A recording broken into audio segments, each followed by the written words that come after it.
예, 소개받은 참여연대 사무처장 박병입니다.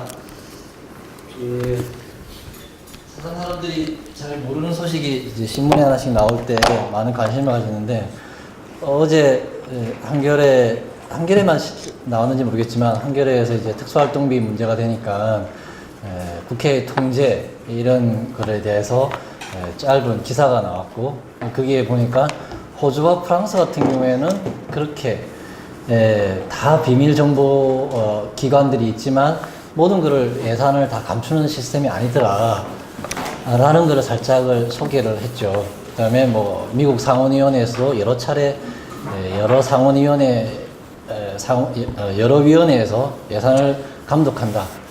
근데 우리는 국정원이면 그렇게 특혜를 주고 지금처럼 비밀주의로 가는 것이 스탠다드다. 외국에서도 다 그럴 거다 라고 생각할지 모르지만, 사실 그렇게 우리나라보다 더 많은 공작을 하거나 첩보 수집을 하거나 하는 미국이나 프랑스나 독일이나 이런 해외 정보 기관에 대해서는 더 많은 통제와 민주적인 간섭이 이루어지고 있다.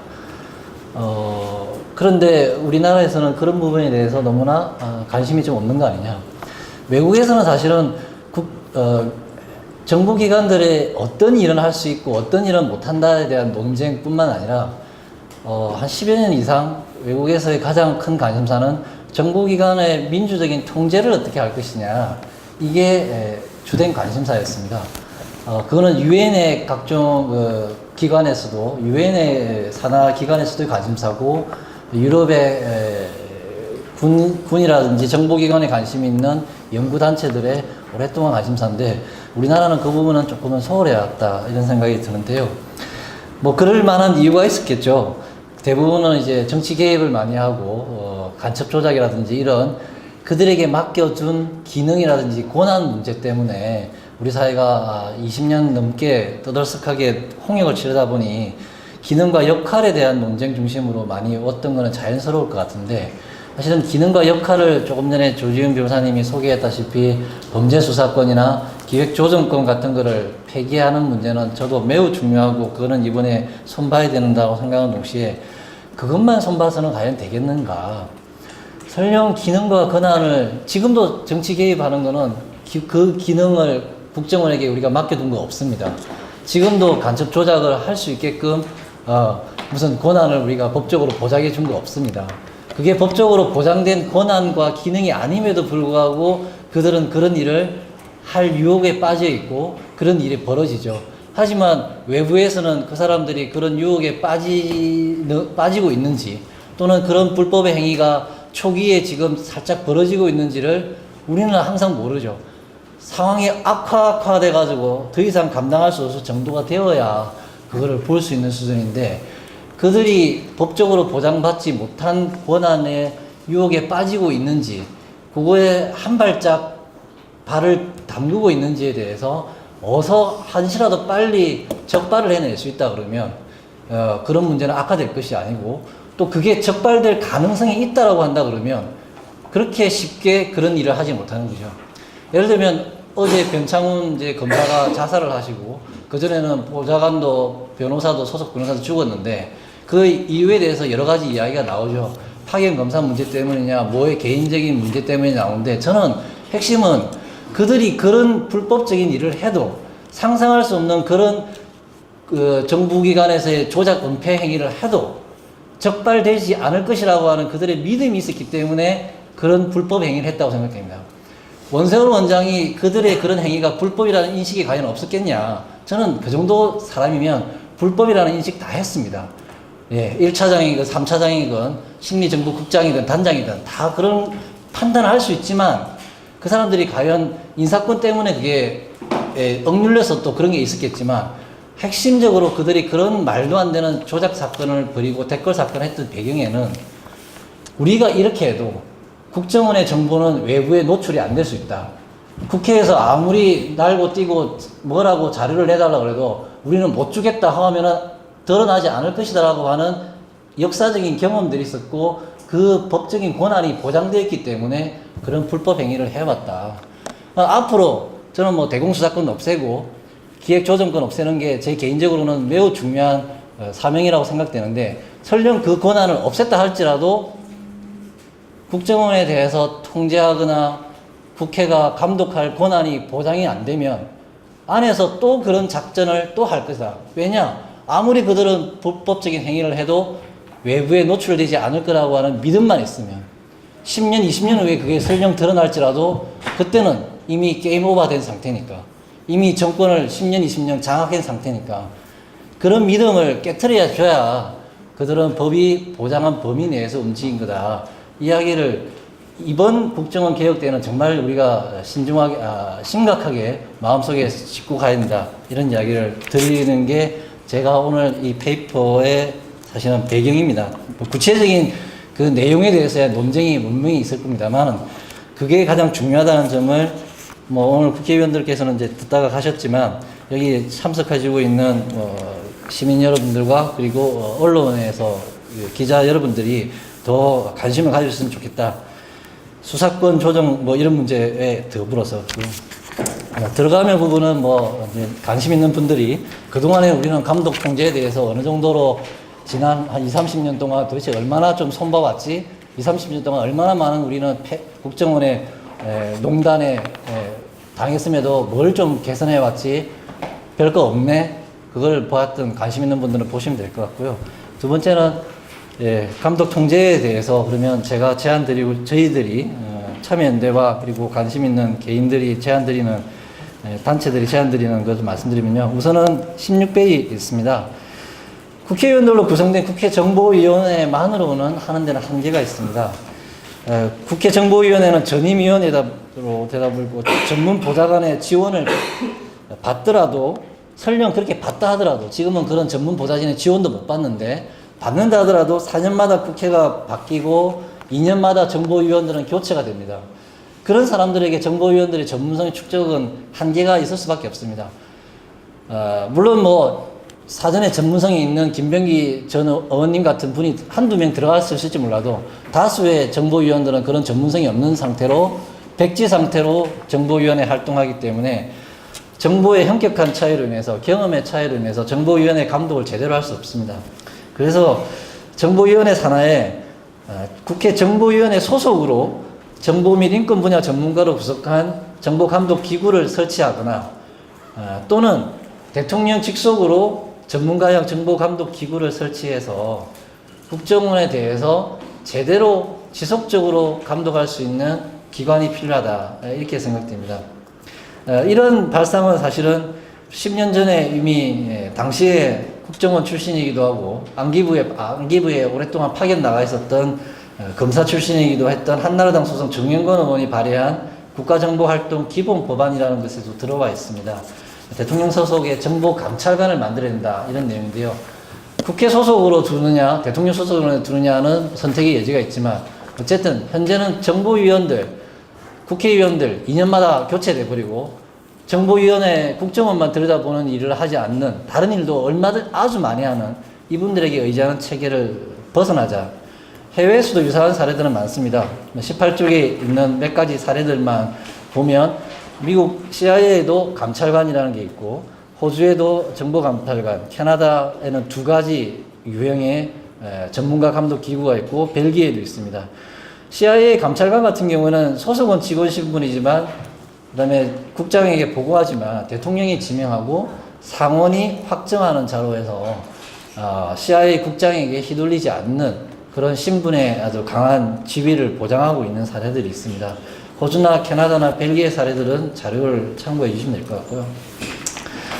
시간이 짧으니까 뭐 다른 내용들을 생략하겠습니다. 그리고 제가 아까 유엔에서도 이런 문제는 많이 다룬다고 했는데, 19페이지에 있다시피 2010년 5월에 발표된 유엔의 특별보고관이 발표한 보고서에 보면, 정보기관이 감독을 포함해서 인권 보장을 하는 모범 관행 모음이라고 하는 내용도 발표한 바가 있습니다. 그 내용에서 봐도 관행 6번에 보면 전문화된 감독기관의 감독을 받는 것이 모범 관행이다, 국제적으로.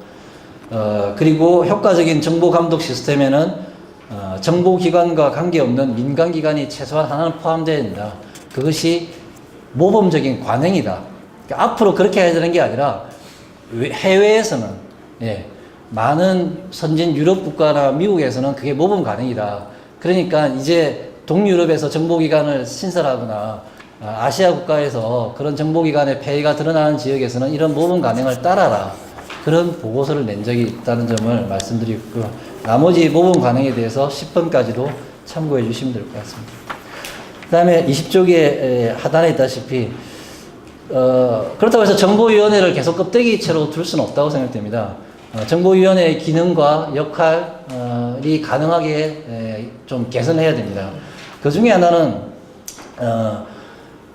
보좌진들의 도움을 받게 해줘야 됩니다. 나중에 우리 전에 정보위원회 활동 경험을 2년 하셨던 우리 의원님의 말씀도 좀 듣겠지만 정보위원들의 전문성이 축적되지 못하고 있는데 보좌진들만의 도움도 못 받다 그러면 이거는 완전히 한 명이 사막에 떨어져 있다는 기분일 것 같습니다.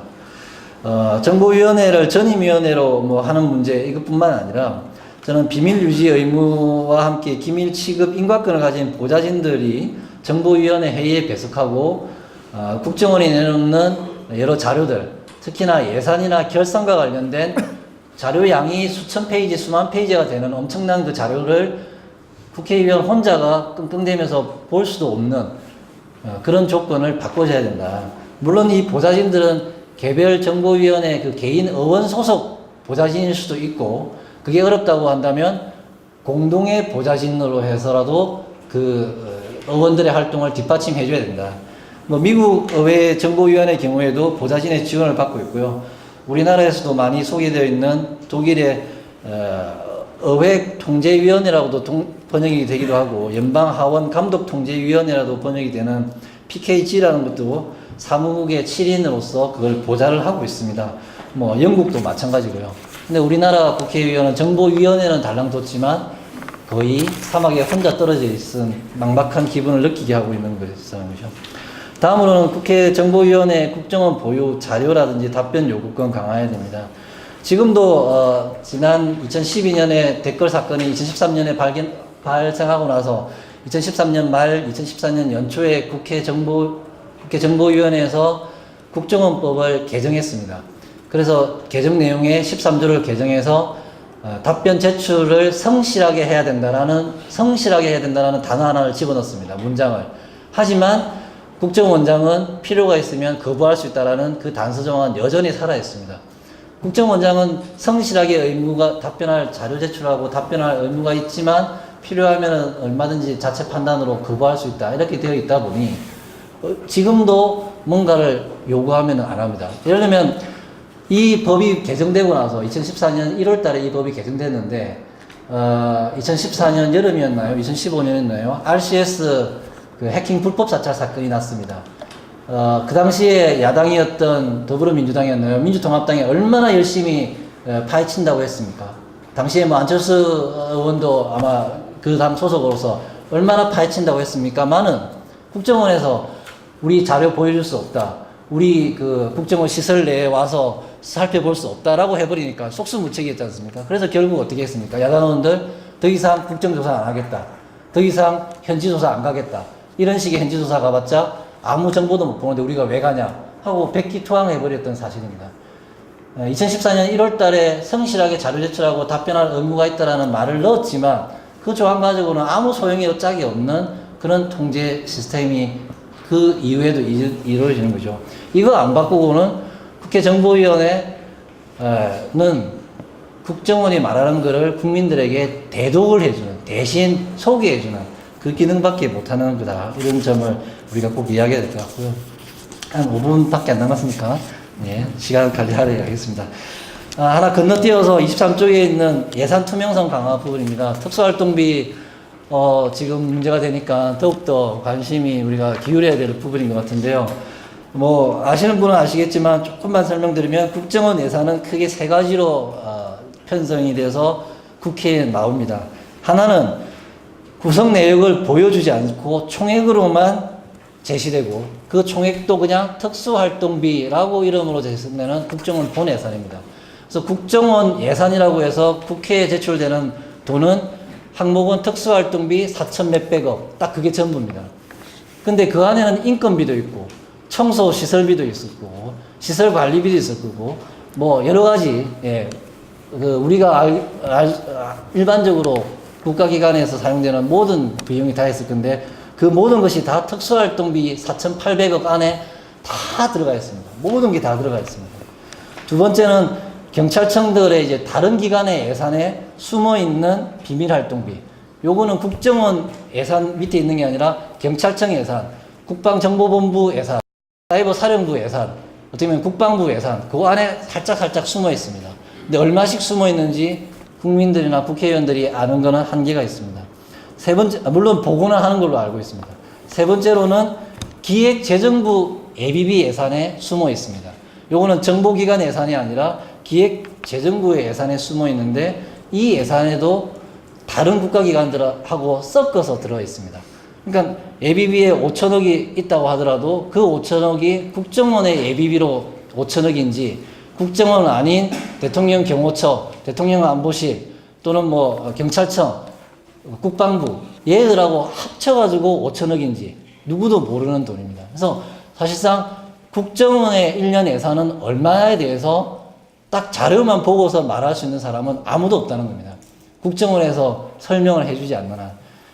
이렇게 비밀주의가 있는 것 자체도 문제인데, 이번에 특수활동비 문제가 많이 드러나는데, 특수활동비에 대한 점검 2달 전에 감사원에서 한번 한 거 기억하실 겁니다. 특수활동비 집행 실태에 대해서 국정원이 감사를 했는데, 그때 특수활동비를 쓰는 기관 20개 중에서 유일하게 감사받지 않은 기관이 국정원입니다. 만약에 그때 국정원이 감사를 했으면 또 특수활동비에서 엊그제 이제 드러나는 이런 문제가 그 당시에서 스크린에 한번 됐을 수 있는데, 감사원이 못했습니다. 왜 못했느냐? 여러 가지 이유가 있지만 알려진 바로는 국정원 특수활동비는 진짜 특수활동비 예산이 아니라 인건비, 뭐 청소비, 용역비 이런 거 다 포함되어 있는 국정원 전체 예산이기 때문에, 특수활동비에 대해서 감사한다는 말은 국정원 전체를 감사원이 감사한다는 말이 된다. 그거는 특수활동비에 대한 집행실태 감사가 아니라 국정원에 대한 기관 감사가 되기 때문에 할 수 없다. 그래서 빠져주었습니다. 이런 식이라고 하면 감사원이 특수활동비를 국정원이 얼마나 어떻게 잘 쓰는지 앞으로도 영구히 감사할 수 있는 방법이 없는 그런 체계가 되는 겁니다. 그래서 총액 전부를, 모든 예산을 다 특수활동비라 해가지고 국회에다가 내놓고 통과시키는, 요거를 쪼개야 된다. 인건비면 인건비, 시설 운영비면 시설 운영비, 뭐 세부 항목까지 내놓는 것이 국가 기밀에 문제가 된다 그러면, 그 주요 항목별로의 총액 정도는 내놓아야 된다. 이걸 최소한 바꿔야 된다는 거고요. 어제 한겨레에서 보도됐던 내용에 뭐 호주니 프랑스의 사례니 그런 것들은, 그런 나라들의 사례가 그렇게 쪼개져서 보고된다. 이걸 언급하는 거고요. 그 뭐 사례들은 26쪽에, 뭐 저도 아는 거는 프랑스하고 호주 사례밖에 없으니까 그 정도 개선에 그렇게 좀 소개되었다는 점 말씀드립니다. 그 다음에 6번은 생략하고 마지막 감사원의 자료 요구권입니다. 뭐 이 또한 문제가 많습니다. 정보위원회에서도 자료 제출을 다 받아가지고 잘 들여다보고 문제 제기를 해야 됩니다만, 정보위원회에도 한계가 있을 거고, 우리나라에서 어쨌든 모든 중앙행정기관이든 국가기관의 감사를, 회계감사와 직무감사를 할 수 있는 기관으로 감사원이 있는데, 감사원이 지금까지 중앙정보부가 생긴 이래로 안기부, 국정원으로 이어졌던 58년의 역사 속에서, 50년 넘는 역사 속에서 감사한 사례는 딱 3번, 그나마 93년도와 2004년 3차례밖에 없었다라는 점 자체가 문제 있는데, 그 이후에는 감사원도 스스로 할 생각이 없다고 합니다. 우리가 하려고 해도 국정원에서 자료 안 주니까 우리가 할 수 없습니다 라는 답변을 감사원장이 공식적으로 한 바가 있습니다. RCS 사건이 2014년인가요? 제가 2015년이었네요. 2015년에 RCS 사건이 드러났을 때 당시 법제사법위원장이었던 이상민 의원과 법제사법위원회였던 박영선 의원께서 이거 감사원에서 감사해야 되는 거 아니냐라고 하니까 황현찬 감사위원장을 비롯해서 그 책임 간부들이 답변한 게, 우리가 사실은 감사하려고 해도 자료 안 주면 우리가 못하기 때문에 실익이 없어서 우리 할 생각을 엄두를 못 냅니다 라고 감사원장이라는 사람이 공개적으로 말할 수밖에 없는 그런 사정은, 이거는 정말 감사기관을 무력화되어 있다. 이것도 바꿔야 되고, 자료 제출 요구권에 대해서 비밀 취급 인가증을 허가받은 사람에 의해 한해서만 감사를 하게 하더라도 이 권한 자체를 바꿔야 된다. 이거 안 바꾸면 셀프 감사밖에 안 한다. 맨날 셀프 감사 했을 겁니다. 법에는 국정원장 책임하에 회계 감사하고 직무 감찰해가지고 국회 정보위원회와 대통령에게 보고해야 된다라고 셀프 감사를 하라고 정해져 있습니다. 하지만 셀프 감사만 하니까 맨날 이 모양 이 꼴이 반복되고 있는 이겁니다. 이거를 왜 우리가 안 바꿔야 되느냐. 감사원에서도 꼭 바꾸자고 나서야 되는 그런 일이라고 생각되고, 나머지 8번, 9번은 뭐 더 강조하지 않고 자료로 말씀드리겠습니다. 그래서 뭐 제 시간을 다 썼는데요. 우리가 기능을 조정하고 권한을 법에서 할 수 있는 권한이 요겁니다라고 한정하는 것 또한 우리가 해야 될 일이고, 이번 개혁에서 하나라도 그 권한을 통제를 할 권한의 제한을 시키는 것이 중요합니다. 그게 대공수사권이든 기획조정권이든 뭐라도 하나는 조금이라도 바꿔야 된다. 동시에 법을 아무리 한정을 시켜놓는다 하더라도 불법을 하고자 하는 그 유혹은 항상 빠져 있을 것이다. 그러면 그걸 하지 못하게 하려고 그러면 불법 행위가 하면 언제든지 적발될 수 있다고 하는 생각을 그 사람들이 갖게 해줘야 된다. 그러려면 다양한 종류의 감독 기구들, 그리고 국회정보위원회, 감사원, 이들에 의해서 감사나 감독이 가능할 수 있는 여건을 마련해 주는 것이 병행되도록 해야 된다. 이 말씀 저는 꼭 드리고 싶었습니다. 이상입니다.